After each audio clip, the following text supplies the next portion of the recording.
Shalom, selamat menikmati kebenaran firman Tuhan untuk hari ini dengan judul Ketaatan yang Membuka Jalan. Dalam 2 Raja-Raja 3 hingga 4, kita dapat melihat bagaimana Tuhan bekerja melalui ketaatan manusia.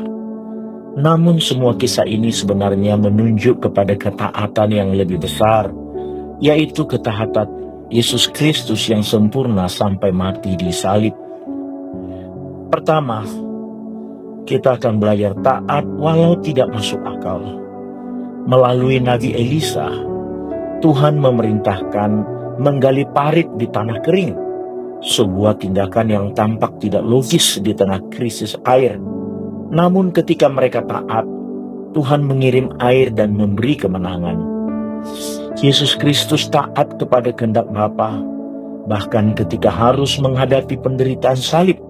Di dalam Filipi 2 ayat 8, secara manusia, salib tampak seperti kekalahan, tetapi justru menjadi jalan keselamatan.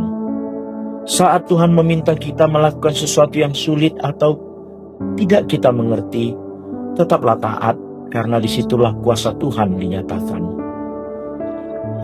Yang kedua, ketaatan dalam hal kecil membawa pemulihan besar. Dalam 2 Raja-Raja 4, seorang janda yang berhutang diminta untuk mengumpulkan bejana kosong dan menuangkan sedikit minyak yang ia miliki. Ketaatan sederhana itu menghasilkan kelimpahan. Ketaatan Yesus Kristus dimulai dari hal yang kecil. Hidup tanpa dosa, setia dalam setiap langkah, hingga puncaknya di kayu salib. Karena ketaatannya kita menerima keselamatan yang besar.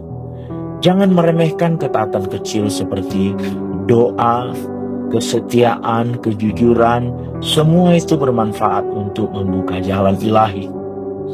Yang ketiga, ketaatan dan iman di tengah kehilangan. Di dalam 2 Raja-Raja 4 ayat 8 hingga 37, seorang perempuan Sunem tetap percaya sekalipun anaknya mati. Ia mencari Elisa dan tidak menyerah. Tuhan akhirnya membangkitkan anak itu. Iman yang taat tetap berharap sekalipun situasi tampak mati. Di kayu salib, Yesus Kristus mengalami kematian. Namun ketaatannya tidak berakhir di sana. Kebangkitan membuktikan bahwa ketaatan kepada Tuhan tidak pernah sia-sia. Ketika menghadapi kematian dalam hidup, seperti kegagalan atau kehilangan, tetaplah percaya Tuhan sanggup memulihkan. Yang keempat, dari kekurangan menjadi kelimpahan. Di dalam 2 Raja-Raja 4 ayat 38 hingga 44, Tuhan menyucikan makanan beracun dan melipat gandakan roti hingga cukup untuk banyak orang.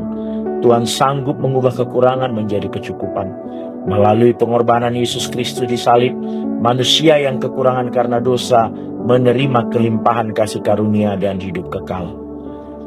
Serahkan hidupmu sepenuhnya kepada Tuhan. Dia sanggup mengubah keterbatasan menjadi berkat bagi banyak orang. Semua kisah dalam 2 Raja-Raja 3 dan 4 menunjukkan satu benang merah. Ketaatan membuka jalan bagi kuasa Tuhan. Ketaatan sempurna Yesus Kristus yang rela mati di salib demi menyelamatkan kita.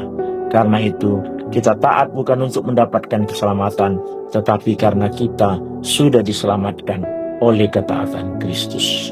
Tuhan Yesus memberkati.